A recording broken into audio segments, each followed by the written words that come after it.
mindful enough to know that there is a level of commitment that you have to yourself in terms of really getting in line with self-care. Self-care is not just about body care or even mental care. It is about setting a table for the care for your life, period. And a lot of times that involves, again, the balance. The balance of being able to say that I'm not just working out, I'm not just eating right, but I'm also taking a moment to have, alone time.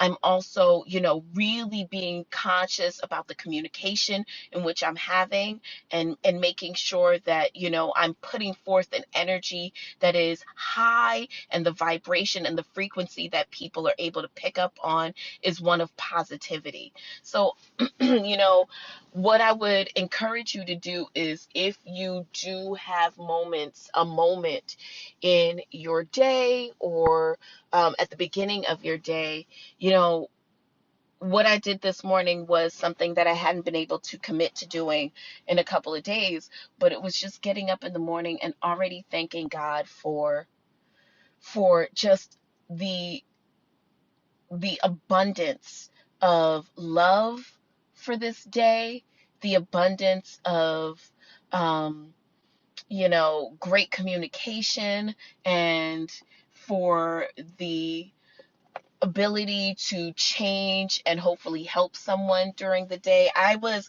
thanking God for the things that I wanted for that day. I was setting the table for what I wanted my day to look like. And sometimes that might be all the self-care that you're able to muster in. And, take a vitamin, drink some water, have at least one piece of fruit for the day. Oh, you guys. Ay, ay, ay, ay, ay, mommy. Okay, where shall we start? Because, whew, okay, let's start with, shall we start? Okay, first of all, shout out to everybody who has been protesting.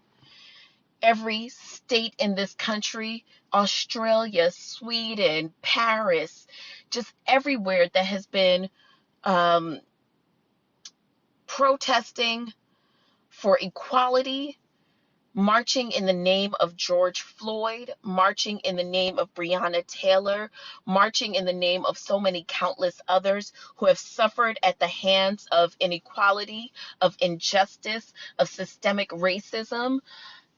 Thank you. Thank you. You guys are freedom fighters. And shout out to even the people who recognize how important this moment is, and it's just going out there for a photo op. Shout out to you too, because guess what? This moment is important. This moment is important because we are living in what your children will study years from now. This is important. This is important. This is a defining moment in our history. And when I say not just in the history of African Americans or people of color, but in the history of the United States of America, this is important. It's important because, number one, never in my lifetime have I seen people rise up the way that they are rising up right now. And I think that it is important to understand that this moment that we're witnessing is not just about police violence. It's not just about, George Floyd, God rest his soul. It's not just about one person. This is the culmination of people being sick and tired. You know, this isn't just about one thing. This is about the inequality that we've had to live in as citizens of this country. And it's not because the country is bad. It is because in the eyes of some people, we are just not worth that moment of equality. We're just not worth, the same human rights as others. So you don't deserve to get that job. I shout out to all you companies that are hashtagging Black Lives Matter, but have a less than 5% Black workforce. Shout out to all you companies where the only time you see Black people is when you descend further and further down the line from corporate. That's when it starts to get darker. Black lives do matter. Yup. Shout out to y'all. So I don't feel in no ways, I think a lot of us have struggled, what some people won't say in this moment and what some people like Trina, like Shekinah, like Lori Harvey, like Candy Burris, like Rashida. Listen to that list. What some people will dare to say is that they don't understand why we have to burn down businesses and they don't understand why we have to loot and riot. They don't understand. And I understand that. I understand how, on a basic level, you can be so attached to the trappings of this world that you don't even see the value in another human. I can understand that because that's what we've been conditioned to do. The anomaly is not that you or I would think that it is okay to cut our nose off to spite our face. It is okay to burn down the Target. It's okay to loot at the whatever place. Because guess what? I'm fucking sick and tired of it. It's okay. Like, you and I can see that because that business is not more important than these people, than us, than you or I. You and I can see that, but that's not what we're conditioned to see. We're conditioned to believe that those trappings will somehow make us equal in the eyes of people who will never see us equal because of the things that we have. That's never going to happen. Never going to happen.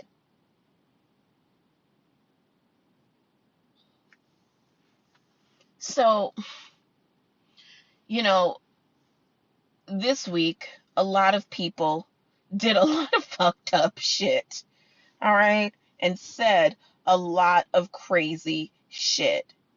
So let's just run down the line. Why don't we? Lil Wayne. Lil Wayne made some comments this week that obviously rubbed people the wrong way. Now, let me just say this.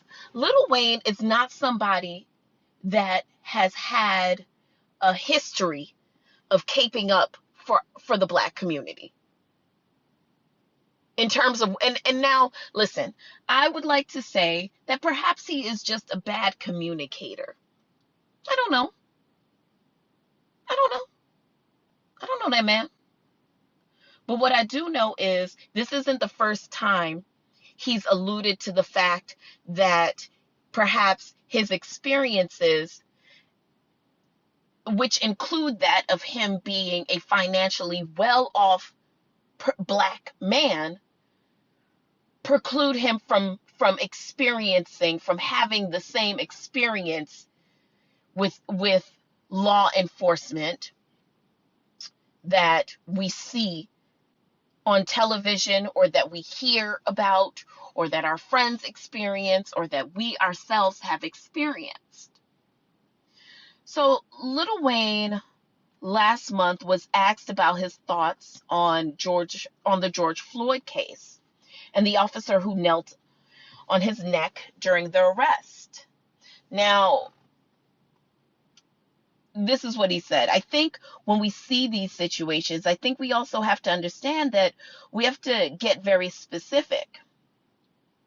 We have to get so specific, and what I mean by that is we have to stop viewing it from such a broad view, meaning we have to stop placing the blame on the whole force and hold everybody of a certain race or everybody with a badge. I don't even know what that means. He continued on to say, we have to get into who that person is. If we want to place the blame on anybody, it should be ourselves for not doing more than we think we're doing. All right. Lil Wayne went on to further talk about how there was a man who he monikers as Uncle Bob, who saved a white police officer who saved his life when he shot himself at the age of 12. He recounts the story about how several black officers basically ran over his 12-year-old body. Uncle White Bob saved him. He further goes on to tell a story about how on his private jet, which he says he quote unquote worked very hard for, that he experienced racism when the pilot whom he approached in the, I guess, in the galley, the galley leading to the cockpit, and the pilot told him to go back to his seat. And that's when he realized, oh, well, who you think you're talking to, sir? Like, you don't know who I am. I pay for your salary. And he said, like, the pilot had cops waiting for him when he landed, but those cops were cool.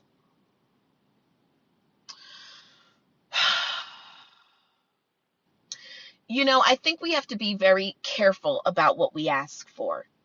I think we oftentimes look back with fondness through history about the inclusion of Harry Belafonte and Dick Gregory and Lena Horne and Aretha Franklin and several artists, Paul Newman and Marlon Brando. And we look back at these artists kind of taking their rightful, Sidney Poitier, taking their rightful place, Nina Simone, in politics of the 1960s and in the culture of protest.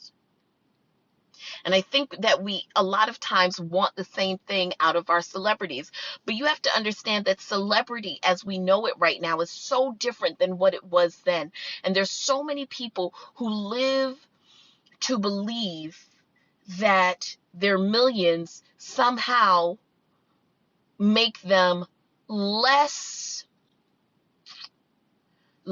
akin to the Black experience. Trina this week went on her talk show that she does in morning radio that she does with Trick Daddy. And Trina basically got into a huge fisticuff this week. Shame on you, Trina. Basically saying that she wanted the people of Miami to stop acting like animals, the protesters, and really, they need to enforce the curfew. Now, Trina later retracted and... Oh, listen, of course we would have technical difficulties. What else would it be? All right. But anyways, so what I was saying was, let's get back to Lil Wayne and the idea of these different celebrities kind of putting their big ass feet in their mouth. So we saw that this week with Trina, who again she basically said that the police and the local government do need to enforce a curfew to get these quote unquote animals off the street from protesting and looting and rioting. And that people took umbrage to that. And, Trina later found out that her legs were in fact very strong when she had to backpedal and apologize. So she said, and in part, and I quote, "I'm not perfect. I've fallen short. I've been racially profiled and I've had trouble articulating my emotions in the face of personal frustration. I don't want my people to question if I stand with them. I do. I bleed the same blood. I feel exactly what you feel. Please don't allow my delivery to confuse my stance on equality, on justice, which is essential for all people." She summed it up by saying, "From the bottom of my heart, I sincerely apologize for any grief that I caused, blah, blah, blah." Now, here's the thing, right? I love Trina, and I don't think that the intention behind what she was saying was anything malicious, but I don't think that Trina, is one of those artists. I think there's a difference between Trina and Wayne. I think that like Wayne, this isn't the first time that I've gotten the sense from him that his affluence he believes that his affluence has influence on how he's seen as a black man. And therefore he believes that